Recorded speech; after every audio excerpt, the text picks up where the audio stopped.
Hello, my name is Polly-Ann Goldthorpe and I am the Private Sector Housing Advisor at Solent University. Today I'm going to speak to you a little bit about the different options we have for students, including international students here at the university.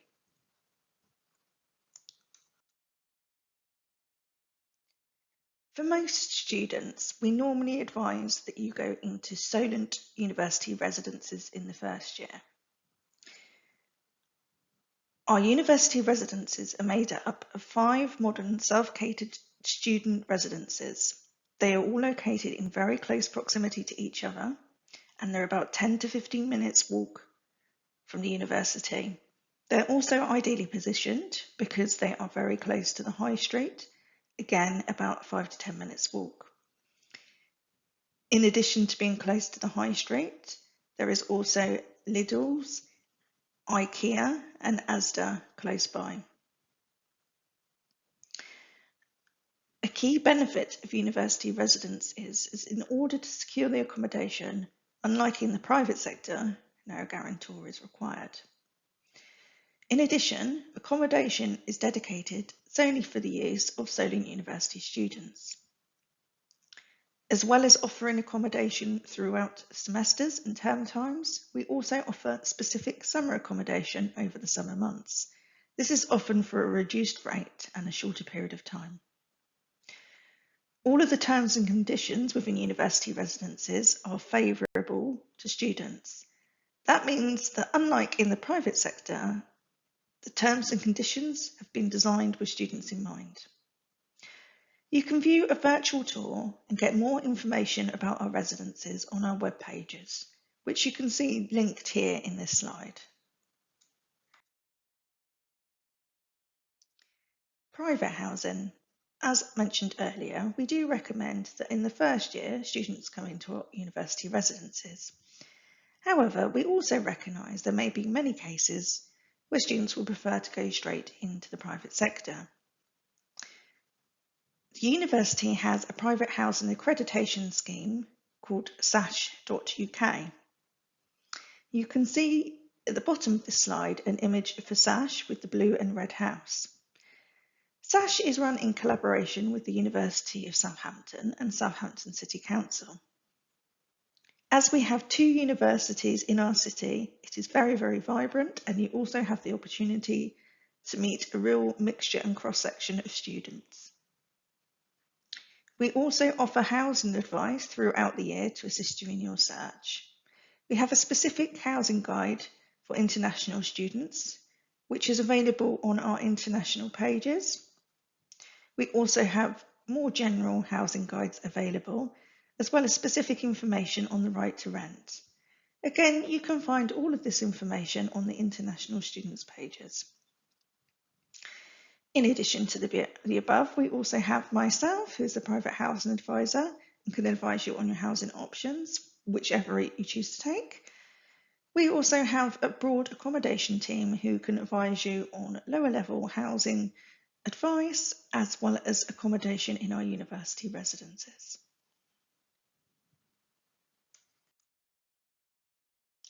I mentioned SASH earlier. Here you can see a screenshot of our SASH private housing scheme. In order to access the scheme, you will first need to create an account.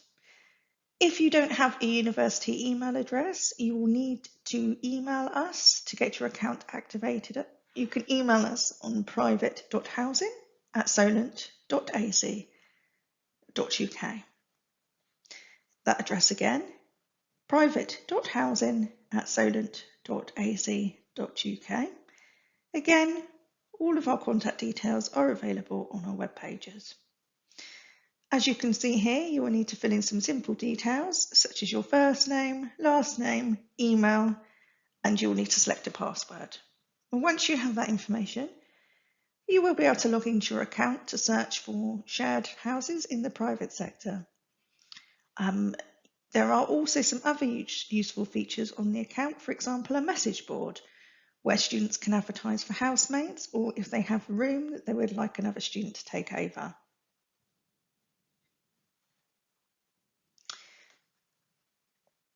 SASH also has some other useful sections on the website, including a private halls of residence page. You can see here on the next page that by selecting private halls at the top, as highlighted with the circle here, that you can simply view a page of purpose-built student accommodation. So this includes private halls of residence and apartments. These establishments are completely independent of the university. However, they have all signed up to a national accreditation code, which means they should be managed to a decent standard, and the accommodation should also be of a good standard as well. We do tend to find that most private purpose-built student accommodation is of a hotel standard. Although there are some budget options, they are generally more expensive than university accommodation. Again, please do aware if you choose this route, they will have slightly different terms and conditions from university residences as they are in the private sector. Looking at SASH generally as a website,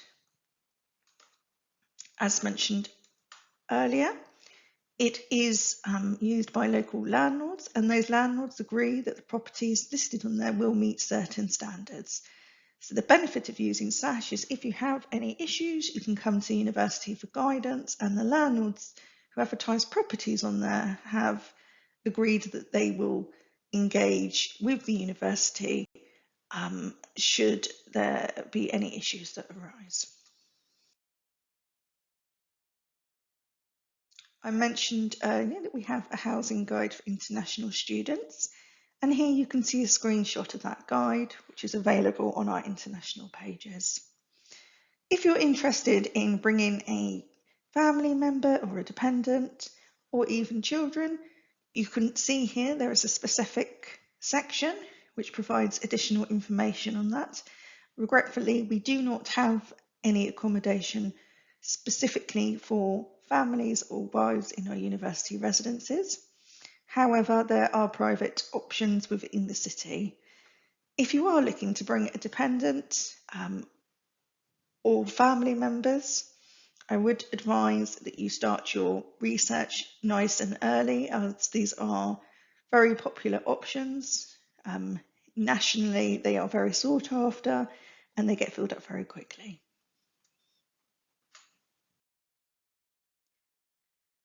Things to consider when coming to live and study in Southampton, and actually anywhere in the country.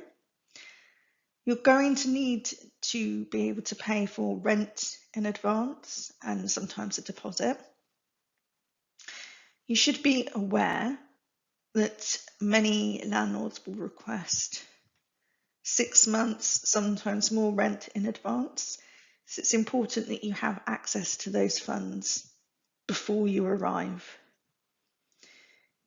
Many landlords will request a UK guarantor, and if you're not able to provide that, will agree to paying rent in advance instead. There's also something called guarantor schemes. Guarantor schemes are a service that will act as a guarantor for you, but in exchange they require a fee. Unfortunately, we're unable to recommend specific schemes, but you may find that private halls of residence work with certain schemes and can provide you with details of who they are. You also need to think about looking for accommodation safely. So in our private housing guide for international students, you can read more about arranging accommodation from a distance. One of the key ways you can do this is to look for accommodation which is listed on our SASH website. By virtue of it being listed on our SASH website, you know that the property will exist, as SASH administrators will have done work to ensure that the property meets certain safety standards and will have checked over specific certificates. There are also other ways that you can check to make sure that the property does exist and it is what it claims to be. Some of those checks include contacting the accommodation office or myself, Polly Ann, where we can do contract checking or advise you if we're aware of a landlord or letting agent. We are also able to tell you on request if we have received complaints about a certain agent or landlord. You also need to think about the type of accommodation that you're interested in. As I mentioned earlier, there's everything from shared houses to apartments to living with a landlord. Lots of different things to think about. Another key aspect of private accommodation that you'll want to consider is a contract. A contract sets out the terms and conditions that you agree to and is legally binding. It's worth remembering that laws differ from country to country, so the laws in regards to housing in this country are likely to be different to those of the country that you're currently residing in. Contract law can be complicated, and sometimes the words used are more unusual. So we do recommend that before you sign a contract, you do get it checked. Again, this is a service we can offer, or there's some charities in the UK that offer the same service. Alternatively, there may be somebody in your own country that you're able to consult on this.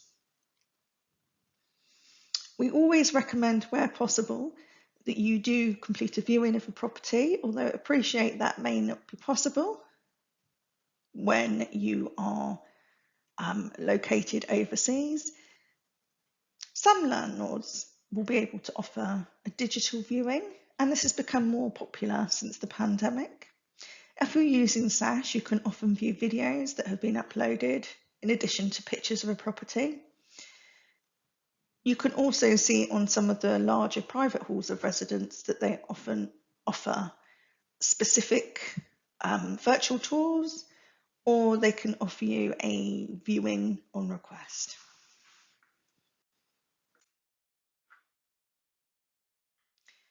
Thank you for listening. I've summarised the key points that you may wish to consider in regards to private housing today. I would encourage you to read our housing guides for international students, our right to rent information, and also our general guide to private housing. As a reminder, it's very, very important that you arrange private accommodation or accommodation in the residences before you arrive to study at the university. It sometimes takes a little while to get accommodation sorted, and it's important that you allow time for this. When you arrive at university, you want to enjoy the university experience and focus on studying and making friends. So, by getting your accommodation sorted before you arrive, you can ensure that you're going to have the best start to your studies. If you have any further questions, please do feel free to contact us on our email addresses. So that's accommodation@solent.ac.uk or private.housing@solent.ac.uk. You can also contact us via our web pages, by telephone, by Teams, or via our colleagues such as Monica, who works in the International Office or the Student Hub. I wish you the best of luck with your search and look forward to welcoming you in September. Thank you.